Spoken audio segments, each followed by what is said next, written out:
আসসালামু আলাইকুম রহমতুল্লাহ। প্রিয় দর্শক, আমি Mohammad Ali Khan, second FS TV থেকে।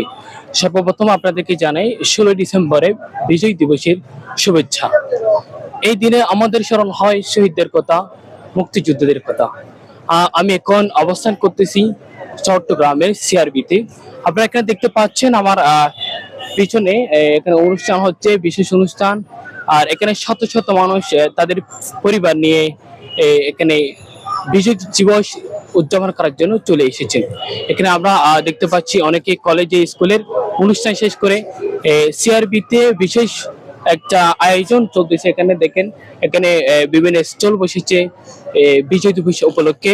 আপনারা দেখেন, আসলে এই জিনিসগুলো আমাদেরকে শেখা হচ্ছে। আমাদের যারা আমাদের ছোট ছোট বাচ্চা আছে, তারা যাতে আমাদের এই মুক্তিযুদ্ধ সম্পর্কে জানে, আমাদের ইতিহাস ঐতিহ্য সম্পর্কে জানে।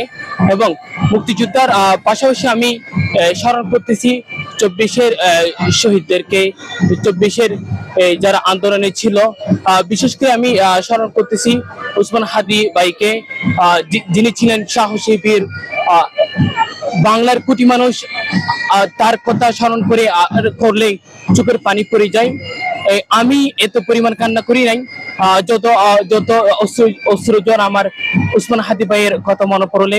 উনি ছিলেন একজন সাহসী বীর, এবং আমরা সকলেই আশা করি এই 20 কোটি বাঙালির দোয়ায় উনি সুস্থ হয়ে আবার বীর বীর বেশে ফিরবেন এই বাংলার জমিনে। আসসালামু আলাইকুম ওয়া রাহমাতুল্লাহি তাআলা ওয়া বারাকাতুহু।